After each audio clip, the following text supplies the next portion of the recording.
السلام عليكم ورحمة الله وبركاته.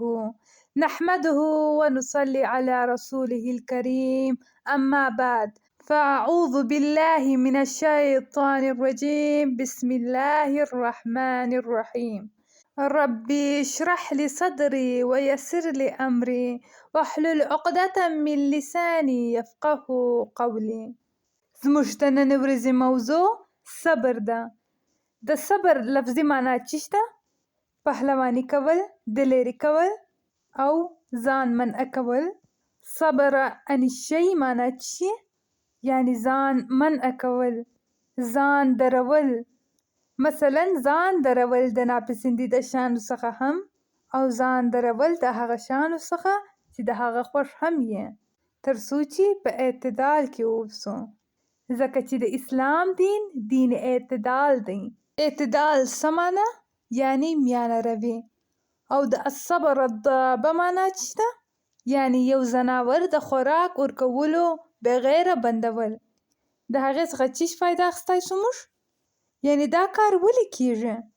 آیا دا د ظلم په خاطر کیږي که د دې کوم بله وجه هم ده؟ د تربیت لپاره هغه ټرین کیږي.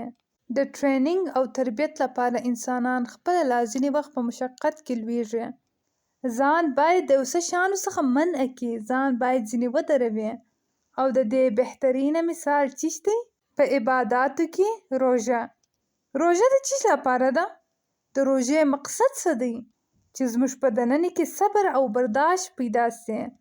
نو د صبر او برداشت لپاره موږ ته دا نه دي ویل سوي چې ډیر خوراک وکړئ، بلکې ویلي دي چې خوراک مه کوئ. نو چې موږ ډوډۍ ونه خورو، ځان د غذا څخه منع کړو، نو په موږ کې صبر پیدا کیږي. نو خپل ځان د ډیر خوښې د شیانو څخه منع کول او خواهش نفس څخه ځان درول، دا د الله د قرب د حاصل کولو یوه ذریعه ده. او رمضان ته چې ویل کیږي شهر الصبر، د صبر میاشت. او په یاد وساتئ، دوه شیان د صبر لپاره ډیر سخت تاوان رسوي یا هم دا صبر ختموي. یو دی د دننه خواهشات، داخلي خواهشات. د انسان خپل د نفس خواهشات هغه دونه قوي او شدید دي چې انسان بیا په یوه حد لا نه درېږي. او دوهم شی خارجي ماحول، او په خاص ډول د مرضي خلاف ماحول چې ورته خارجي اشتعال هم ویل کیږي. داخلي خواهشات او بیروني اشتعالات یا هم خارجي اشتعالات. داسې شیان چې د انسان غضب، غصه، قهر راویښوي. په داسې مواقعو باندې ځان په حق سره منع کول او صبر اختیار کول، آرامي او خاموشي اختیار کول او دا رقم طرز عمل خپل کول، د دغه نوم صبر دی. داخلي خواهشاتو کې د مثال په ډول کم شیان شامل یې چې د هغه په برابر کې انسان ځان نسی درولی. د مثال په ډول تاسې هم فکر وکړئ هغه کم شیان دي چې د هغه په مقابل کې صبر کول ډیر سخت دی. د ډوډۍ خواهش. آیا تاسې د دنیا د بهترین شي په برابر کې ډوډۍ یا غذا څخه ځان منع کولی سي؟ یعنی د مثال په ډول تاسو ته ووایي چې زه تاسو ته د دنیا بهترینه شی درکوم، خو ته غذا مه خوره، ډوډۍ مه خوره. نو آیا داسې کیدی سي؟ هیڅ امکان نه لري. د یو ځایه نه یو ځایه به تاسې چیټ وکړئ. یعنی په هیڅ وجه تاسې نسی کولی چې په دې وعده باندې وفا وکړئ. نو ګورئ، روژه داسې یو شی ده چې تاسې د الله لپاره دا کار وکړئ. نو ګورئ، دا خو اسانه کار نه دی، خو دا اراده ده. یعنی تاسې دا هود وکړئ، دا اراده مو وکړه چې زه یې نیسمه. د هغې بعد چې هر څونه روژې تاسې یې نیولی سئ. د ډوډۍ څخه ځان منع کوئ، د څښاک څخه ځان منع کوئ. دغه رقم نور کوم خواهشات دي چې هغه انسان نسی کنټرول کولی او د هغه کنټرولول ډیر مشکله یې. خوب، قهر، غصه یا قهر چې په زیاتره ډول خارجي سبب یې. اشتیار، یعنی د خلکو په وجه موږ ته دا حالت راځي. یعنی د انسانانو په خاطر یا هم د شاوخوا ماحول په خاطر موږ په دا رقم حالت کې لویږو. نو دا زموږ ریاکشن دی د هغه په برابر کې. خو ځینې شیان د انسان خپله په باطن کې نو د هغه رقم نور خواهش النفس کم دی چې د هغې څخه موږ ځان نسو منع کولی او هغه ډېر قوي او سترونګ یې.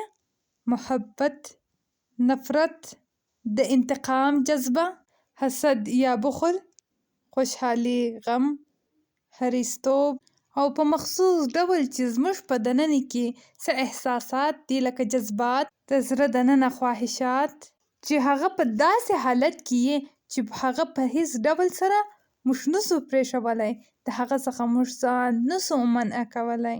په عمومي ډول انسانان بیا د حد څخه د دغه شیانو لپاره تیریږي.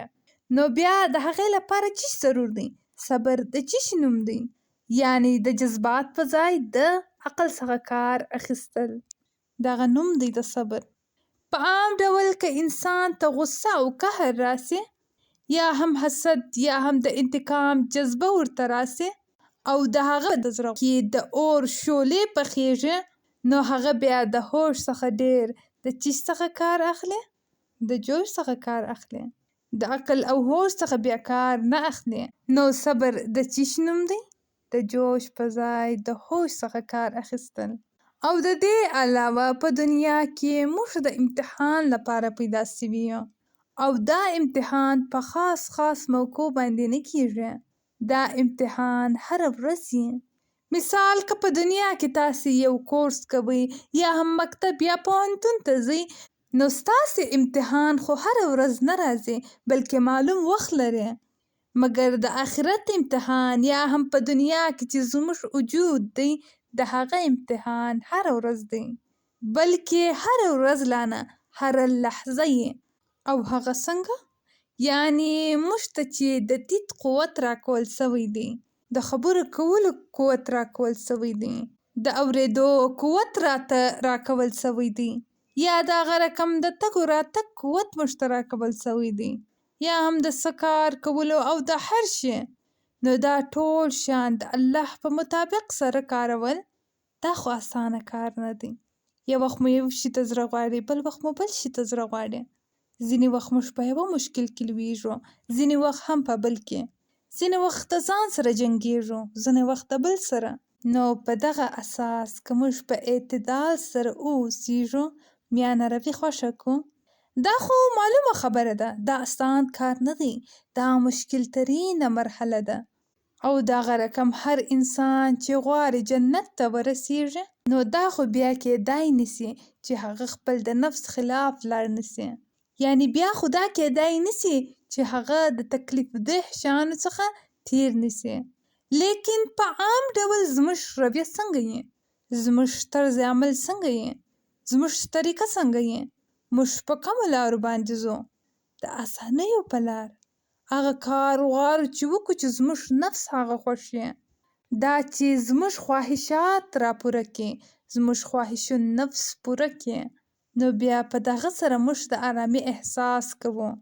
هغه چې په ظاهري ډول موږ ته هوسا او راحته معلومیږي. موږ بیا هغه لارې خوښوو او په هغو باندې ځو. خو د جنت لاره څنګه لاره ویل سوې ده؟ هغه یو ناخوښه لاره ده چې موږ په حتمن ځینې تیریږو. او هغه ناخوښه شیان چیشته د مثال په ډول څوک ستاسې بې عزتي وکړي، آیا دا ستاسې د خوښې شی دی؟ د خوښې عمل مو دی؟ یا نو که څوک ستاسې بې عزتي وکړي، تاسې ته بې احترامي وکړي، نو څنګه عکس العمل ښکاره کول صبر دی؟ د یوه په جواب کې دوه اور اورول؟ داسې خو نه دی. خاموشي کیدای سي، اعراض کیدای سي، هغه برداشت کول، یعنی دا بې عزتي برداشت کول چیشته؟ صبر دی. کار خو دا یو ډېر سخت کار دی، نو صبر خو نوم د دغه دی. نو هغه شی چې ستاسې لپاره سخت ناګواره و، ډېر تاسې ته ناخوښه و، نو که تاسې دا وکړئ، ګویا تاسې دا یو ناخوښه مرحله تېره کړه. څوک ستاسې ناقدري وکړي، آیا ستاسې دا خوښیږي؟ د مثال په ډول د یو لور په حیثیت، د یو خانمې په حیثیت، یا هم د یو مور په حیثیت، د دوست په حیثیت، یعنی په هر حیثیت باندې څوک که ستاسې قدر ونه کړي، ناقدري مو وکړي او تاسې ته اهمیت نه درکوي، نو بیا به ستاسې احساسات څنګه یې؟ تاسې به څونه خوشحاله یاست؟ تاسې به څونه دا خوښیږي؟ تاسې ته به دا عمل څونه پسندیده یې؟ یو وخت تاسې د ناقدرۍ احساس کړی دی؟ هر چا باندې دا حالت تیر سوی دی. یو وخت د خپلوانو د طرف څخه، یو وخت خپل د اولاد د خوا څخه، ځینې وخت د خاوند یا شوهر د طرف څخه، ځینې وخت د یوه د طرف څخه، ځینې وخت د بل د طرف څخه. نو دا هغه امتحان دی چې هره ورځ او هره لحظه موږ ځینې تیریږو. ګورئ په دې باندې انسان په څونه وارو باندې زخمي کیږي، څونه وخت هرټ کیږي. په عمومي ډول د هغه ریاکشن او عکس العمل څنګه یې؟ یا خو اول دا چې هغه خوابدي او هغه احساس دی پر بل چا باندې باسي، یا دا چې ځینې وخت یې په ځان باندې تیروي. نو دا دواړه شیان ډېره خطرناکه دي. نه داسې چې که چا ستاسې ناقدري وکړه نو تاسې د هغه بړاس پر بل چا باندې وباسئ. نو تاسې خو په دا بل نفر باندې ظلم وکئ، که څه هم د هغه ګناه نه وه، ګناه د بل چا وه. د هغه په مقابل کې خو تاسې څه ونه ویله، تاسې د خپل بېعزتي تېره کړه، برداشت مو کړه، خو د هغه په مقابل کې چې ستاسې څه عکس العمل و، څه درد و، هغه تاسې په بل چا باندې واچوئ. دا بیا یو بل غلط کار سو. یا هم دوهم دا چې تاسې یې پر ځان باندې فشار راولئ، پر ځان باندې یې تېر کئ او پریشانه سئ، یا هم بیخي مریض سئ، نفسیاتي مریض تاسې څخه جوړ سي، او هغه صلاحیتونه چې الله تاسې ته درکړي تاسې د هغه څخه استعمال پرېږدئ. نو دا خو هم پر ځان باندې ظلم دی. آیا د دې نوم صبر دی؟ یا دا دواړه طریقې صبر نه دی؟ پر بل چا باندې یې تېرول هم صبر نه دی او پر ځان باندې یې تېرول هم صبر نه دی. نو په دا موقع کې صبر چیش دی؟ صبر د چی شي نوم دی؟ د داسې کارونو او داسې خبرو په مقابل کې مثبت لارې خپل کول، خپل ځان، خپل انرژي په مثبتو لارو باندې اخته کول، پوزیټیولی یې استعمالول. ځکه چې الله تعالی د انسانانو لپاره یوه دروازه نه ده خلاصه کړې، په دنیا کې یې بې شماره موقع ورکړي دي. اصل خبره دا ده کله چې موږ د یو ډېر غټ غم شکار سو نو مواقع استعمالول زموږ هېرېږي. کله چې یوه دروازه بنده سي نو موږ بیا چیش کوو؟ یا هم هغه ټکوو او هغه ټیله کوو، یا هم دا چې مخ پټوو او کښینو، په دوهمې لارې پسې نه ګرځو چې بله لاره سته که نه. نو انسان که د یوه طرفه بېعزتي کوي او زموږ ناقدري کوي، یا هم که د یوه طرفه انسان ته امتیاز او کریډټ نه ورکول کیږي، تاسې محنت کوئ، زحمت کاږئ، تاسې خپل کوشش کوئ، تاسې د بل چا په کار ورځئ، تاسې د نورو خدمت کوئ، د نورو سره ښه کوئ، نو د هغې په برابر کې تاسې ته هیڅ امتیاز او کریډټ نه درکول کیږي. نو په داسې حال کې د دې حل دا نه دی چې تاسې چې څه کول هغه پرېږدئ، بلکې راه حل یې دا ده چې یو بل چاته دا کارونه وکئ چې ستاسې په قدر باندې پوه سي او په یقیني ډول ستاسې ته امتیاز درکول سي. داسې ځای ته ولاړ سئ چې د دې په برابر کې تاسې ته بهترینه بدله درکول کیږي. نو خبره دا ده که انسان د یو ډېر لوی غم شکار سي نو بیا خپل صلاحیتونه د پښو لاندې کوي، نو بیا د دې نوم خو صبر نه دی. مخکې ورځ ما تاسو ته یو یادونه کړې وه چې د حضرت محمد صلی الله علیه وسلم او د هغه د اصحابو په سیرت کې وګورئ او د هغوی د صبر مثالونه راوړئ. نو دلته ځینې خوندو هغه زموږ سره شریکې کړي دي. یو چا ویلي دي د ام سلمه کردار زما ډېر خوښ دی. هغې ته الله تعالی دا سعادت ورپه نصیب کړی و چې 2 وارې هجرت وکړي. اوله پلا چې هم صحابه و کرامو د حبشه خواته ولاړه نو دا خپل د خاوند سره موجوده وه، او دوهمه پلا چې د مدینې ته د تلو د هجرت حکم هم راغی د خپل د خاوند سره هجرت وکړي، او د دې سره د دې یو اولاد هم و. نو کله چې دوی هجرت کوي نو د دوی مخه د دوی قبیله والاو ونیول او ورته ویل که ته ځې خو ولاړ سه، خو دوی نسي تللی. نو پخوانۍ زمانه وه، د قبیلې خبرې به حتما منلې، نو دوی یې پرېښول. خو د دې په مقابل کې پر دوی نور ډېر ظلمونه هم کېدل. د خاوند طرف یې راغی او ورته ویې ویل دا اولاد موږ ته راکړه او هغه یې ځینې جلا کړئ. نو دلته دا خور وایي چې دغه واقعه پر ما باندې ډېر سخت اثر وکړي. د خاوند څخه جلا سوې، نو د هغې مور به څه حال و چې د اولاد څخه لا جلا سوه. خو بیا هم د الله دغه بنده صبر پرې نه ښوي. د دې خپله زباني وینا ده چې وایي تر پوره کاله پورې به زه هغه ځای ته تلم او ډېر به مې ژړله. نو وایي بیا زما کاکا په زړه کې رحم خدای واچوئ. هغه ولاړې د قبیلو والا سره یې خبرې وکړه او د هغوی په زړو کې هم الله رحم واچوئ. او زما د خاوند د قبیلو والو سره هم خبرې وکړې او بیا زموږ فامیل بل ته رانویسو. خو د دوی دغه امتحانونه بیا هم ختم نه سوه. د هغې بعد الله سبحانه وتعالی هغوی په یو بل ازمایښت کې واچول. خاوند یې د دې دنیا څخه ولاړی، خو په هغې باندې بیا هم دې صبر وکړي او په دې فکر کې به وه چې د دې څخه بهتر خاوند به ماته چیرې پیدا سي. خو بیا هم سبحان الله دا د دې د صبر کار و چې الله سبحانه وتعالی دې ته د ام المؤمنین درجه ورکړه. نو وایي د دوی د صبر واقعه ډېر یو جذب کننده او ډېر انسپایرینګ ده. د ام سلمه واقعه بلا تشبیه یو بهترینه واقعه ده.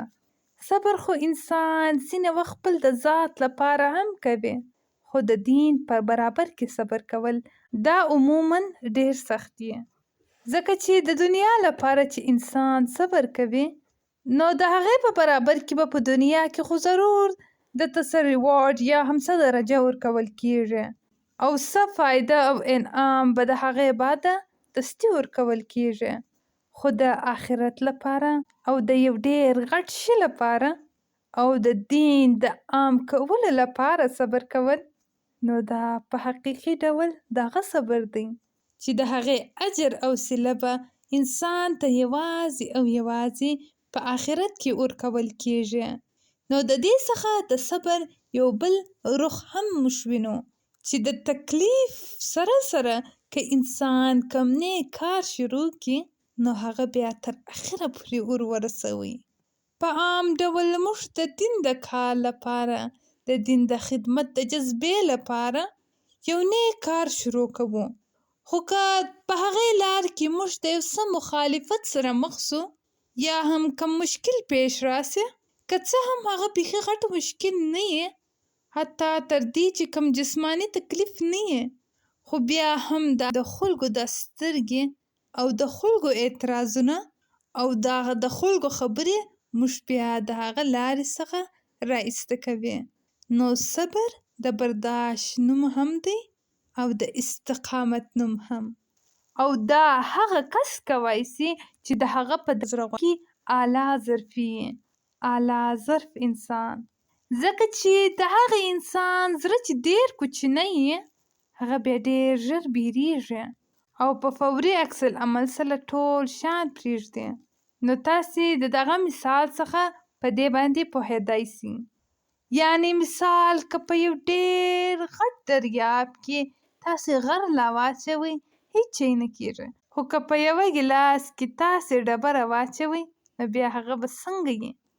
ظرف چې دی یعنې لوښی د چا زړه دریاب یې، او که بیا هغه غر لا واچوئ یعنې د غره په رقم مصیبت کله پر هغه باندې راسي نو بیا هغه برداشت کولی سي، نارې او فریاد بیا نه وهي، چغې او بغارې بیا نه وهي او بیا بد اخلاقي څخه کار نه اخلي.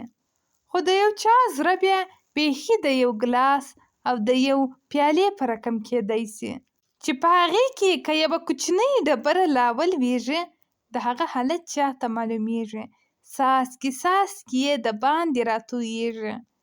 نو تر هغه وخته پورې چې د انسان ظرف لوړ نه وي، د انسان په زړه کې وسعت رانسي، تر هغه وخته پورې بیا صبر نه راځي.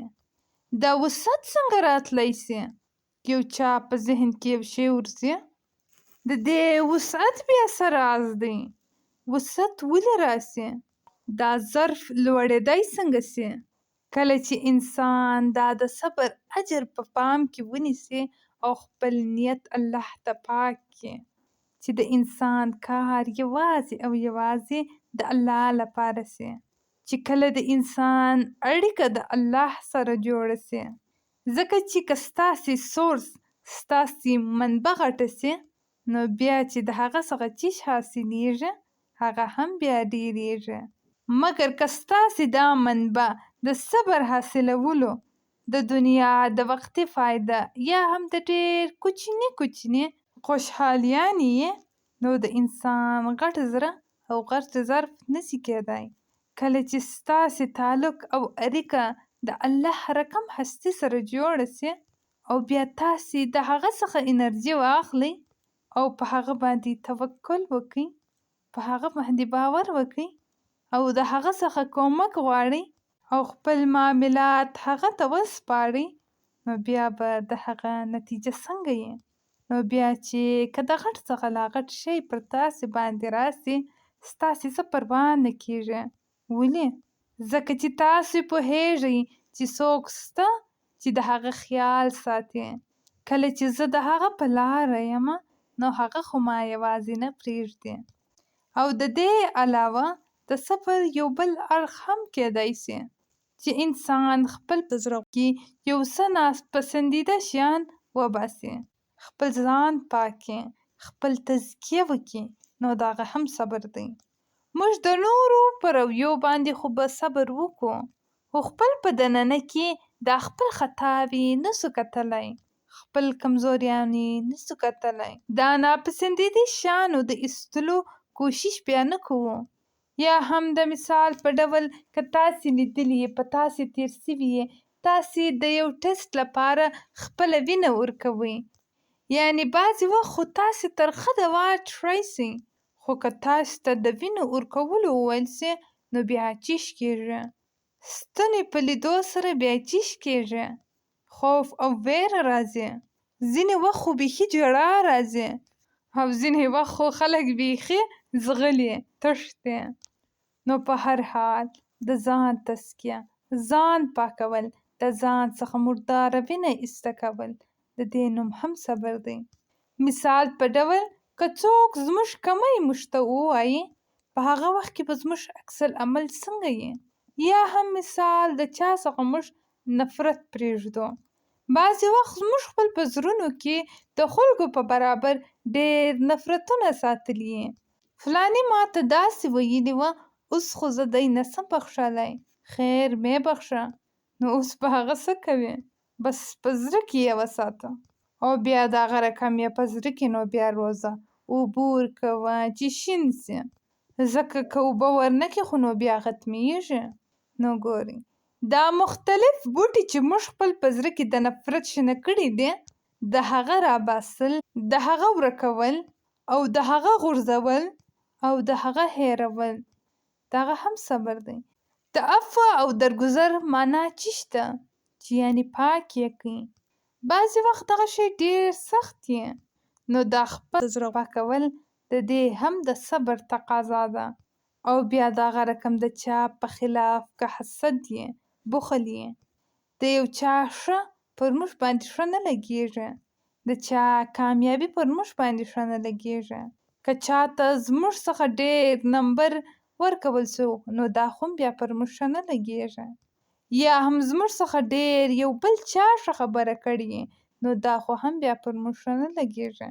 نو دا د بل چا مخته کېدل زموږ څخه، بل څوک زموږ څخه ډېر کامیاب کېدل، دا احساس بخل دی، حسد دی او دا هم یو شیطاني عمل دی. ځکه چې تر ټولو اول خپله شیطان حسد کړی و د انسان په برابر او د هغه څه بیا کار خراب سوی و، او بیا د هغه رقم د بل چا په برابر باندې انتقامي جذبه ساتل چې زه به هغه ته دا نقصان رسوم او بیا به پرېږدم، زه به د هغه سره دا کوم او بیا به پرېږدم، د ځان راګرځول او منع کول. او بیا په خاص ډول په هغه حال کې چې تاسې د انتقام اخیستلو په قدرت کې یاست. یعنې ستاسې سره د دې قدرت یي چې تاسې انتقام واخلئ، چې تاسې دا کار کوای سئ خو بیا یې هم ونه کئ، نو د دغه نوم صبر دی. نو خبره دا ده چې صبر یو داسې آله ده چې په موږ کې هر یو هر وخت هغه ته ضرورت لري. آله چې شته، مثال د خیاط آله چې شته، قیچي، تار و ستن، نو د هغه کار خو بې له قیچي کیدای نسي. او یا د هغه رقم د هره پیشه تاسې خپل په دماغ کې راولئ، نو د هر یوه آله یې. د طالب العلم لپاره چې شته آله؟ قلم. د هغه لپاره خو دا ډېر ضروري دی. که قلم نه وي نو هغه خو بیا خپل کار نسي کولی. نو د هغه رقم د مؤمن لپاره د صبر آله ډېره ضروري ده. د دې بغیره کار نسي کولی. که څه هغه د عبادت خبره یې، صبر پکار دی. د مثال په ډول که وضو یې نو صبر خو پکار دی. په خاص ډول که بیا یخې اوبه یې نو هلته خو هم بیا صبر پکار دی. که خوب راځي نو بیا ډېر صبر پکار دی. د لمانځه لپاره که موږ اوږد قیام کوو نو بیا هلته خو هم صبر پکار دی. او په خاص ډول که د باندې یو د خوښې شی یې نو بیا خو ډېر صبر پکار دی. ځکه چې د هر انسان خپل جلا شوق وي. ځینې انسان دا خبرې کول ډېر خوښي، مجلسونه یې ډېر خوښي، د چا بیا خوراک ډېر خوښي، یا هم د یو چا بیا بل شی خوښي. نو د مثال په ډول که داسې شی زموږ په انتظار کې او هغه پرېږدو او خپل لمونځ وکړو او په پوره توجه سره خپل لمونځ وکړو نو د دې لپاره خو هم صبر پکار دی. نو د دې ټولو تقاضا چې شته؟ صبر. کله چې تاسې په شین سهار وختي راکښېنئ نو تاسو چېرته ضرورت لرئ؟ دا د خوب پرېښودو لپاره تاسې چېرته ضرورت لرئ؟ صبر ضروري دی. خو موږ چیش کوو؟ زه 5 دقیقې پاته دي، 5 دقیقې لا بیده شه. د هغه صلی الله علیه وسلم د راکښېنستو طریقه څنګه وه؟ یو چا په فکر کې څه راځي؟ هغه چې د خوبه راکښېنستی څنګه به راکښېنستی؟ دستي به راپورته کېدی. اصلي صابر خو هغه دی چې الارم ووهي او دی دستي راپورته سي. د هغه په اصل کې صبر دی. خو که انسان ووایي لږ لا ودرې، لږ لا ودرې، نو کیسه خو بیا ختمه شوه. نو اصلي صبر چیش دی؟ چې انسان منع کړي ځان، پر ځان باندې خپله پابندي ولګوي، په خپل ځان باندې خپله کار وکړي. خو که تاسې خپل په ځان باندې خپله کار ونه کړئ نو بیا پر تاسې باندې څوک کار کولی سي؟ تاسې انسان څونه مجبوره کولی سي؟ که څه هغه د عبادت خبره یې، که څه هغه د انسانانو سره معامله یې، که څه هغه د خوراک معامله یې، که هغه هر شی یې، د کوچني څخه که کوچنی کار یا هم د غټ څخه لا غټ، د هغه تقاضا څه شي؟ د صبر تقاضا. قرباني هم هغه کس کولی سي چې د هغه په دننه کې صبر یې. او د هغه رقم بعضې وخت بیا تاسې وګورئ چې په تکلیف دې شیانو باندې موږ صبر کوو. په شکایتونو باندې موږ باید صبر وکړو. د بعضې خلکو دا رویه شکایتي، یو وخت یې د یو چا څخه شکایتي، یو وخت یې د بل چا څخه. نو په داسې حالت کې هم هغه باید څه کار وکړي؟ ستاسې اولادونو ستاسې څخه شکایت کېدی سي، د خاوند مو ستاسې څخه شکایت کېدی سي. خو په داسې حالت کې چې هغه شکایت کوي او تاسې یې دستي خوله وربنده کوئ چې چپ شه، نو دا هم بې صبري ده. د صبر چې څه لفظي معنا ده که تاسې یې په ډکشنري کې وګورئ هغه د مصیبت په برابر کې شکایت نه کول هم دی. او که څوک زموږ څخه شکایت کوي هغه هم په احسن طریقې سره برداشت کول دغه هم صبر دی. په هغه ځای کې چې تاسې ویلی سي خو خاموشي اختیار کړئ دغه هم صبر دی. د غصې په ځای باندې نه په غصه کېدل دغه هم صبر دی. او دغه رقم هر شی چې تاسې کوئ د هغې په مقابل کې به مشقتونه سره تاسې مخامخ کېږئ. خو د هغه په نه پروا کولو سره او خپل سفر جاري ساتل دغه هم صبر دی. اوس نو راځئ موږ لږ د صبر مفهوم خو واضح سو. نو که د صبر مفهوم نه وای واضح سوی نو مخته په احادیثو خو د چا سر نه خلاصېدی. یعنې دا صبر چې دی ډېر وسع معناوې لري. خو که د هغه خلاصه تاسې وکئ هغه یو داسې آله ده چې هر وخت د هر مؤمن ضرورت ورته دی. د هغې بغیر کامیابي نسي حاصل کېدلی. په ټولو عبادتونو کې لوړ عبادت دی. یو ډېر ښه شی چې موږ د صحابو د زندګي څخه زده کوی سو، وای ابو صهیب د دونه شانو او دونه مال او دونه خواریو د لاس ورکولو سره د یو وخت شکایت لا ونه کړي. نو ګورئ دا به د څونه اعلی ظرفي خبره یې.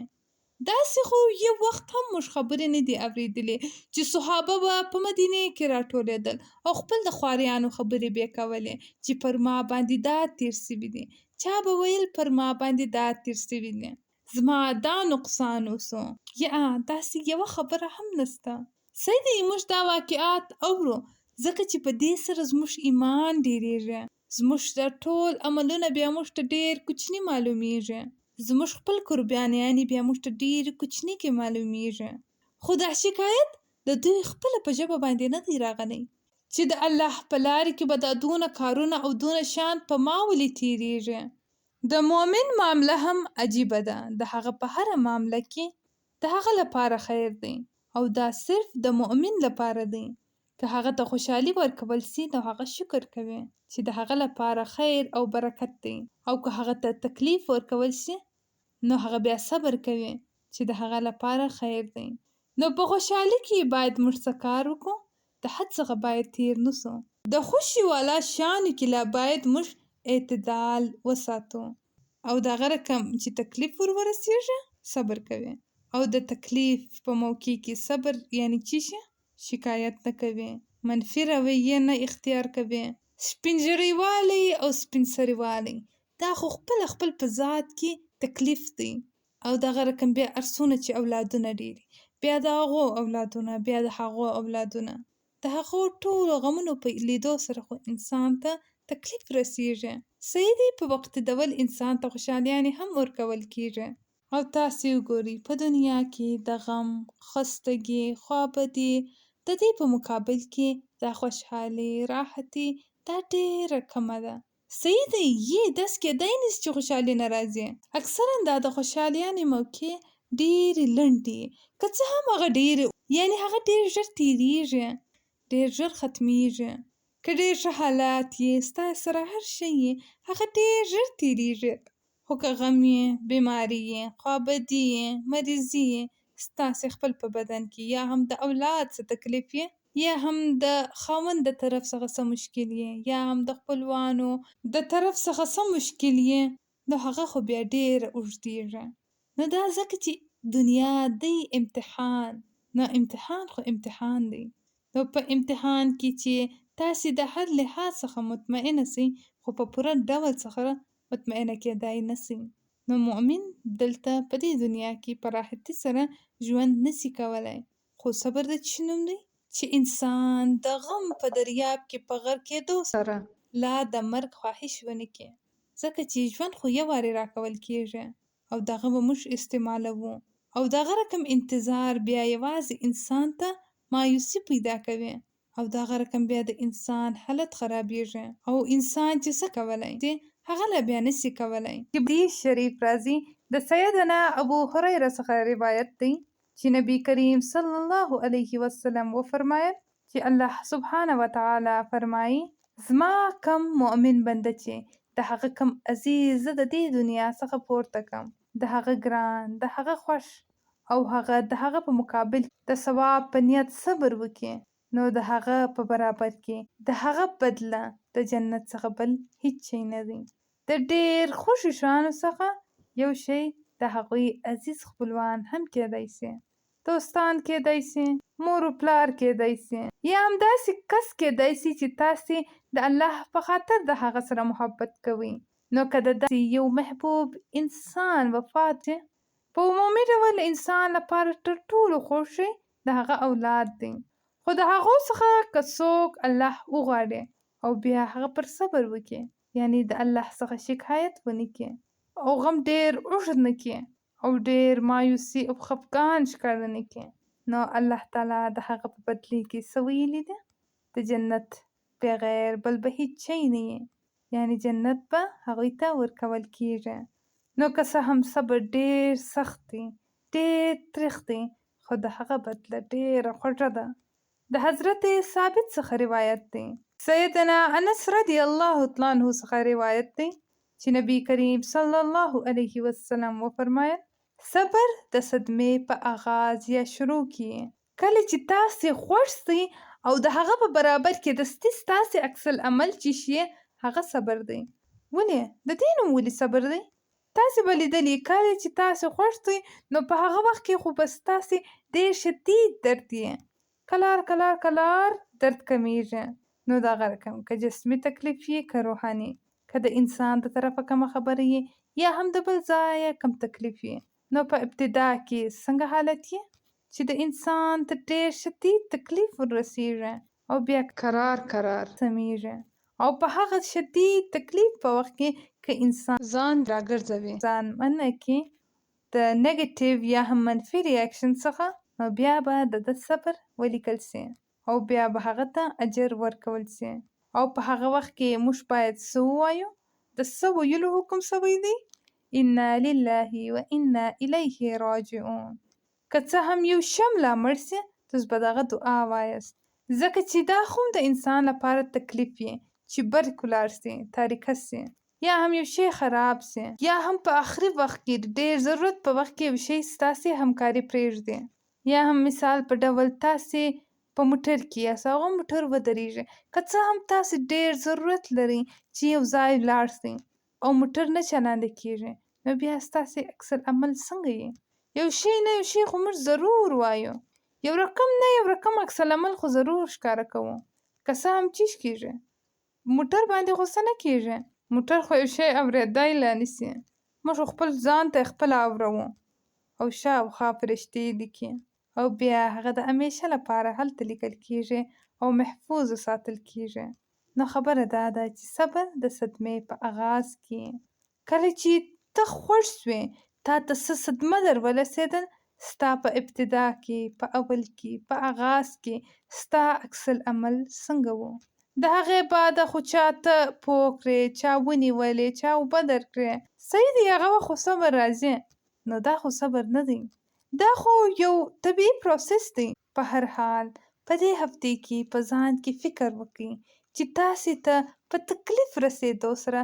ستاسې اول ریاکشن یا هم عکس العمل څنګه یې الله دې موږ او تاسو ته د صبر توفیق راکړي او الله دې په دا علم په حاصلولو سره او دا احادیثو په اورېدو سره موږ او تاسو ته دې د عمل توفیق راکړي آمین ثم آمین سبحانك اللهم وبحمدك نشهد أن لا إله إلا أنت نستغفرك ونتوب إليك السلام عليكم ورحمة الله وبركاته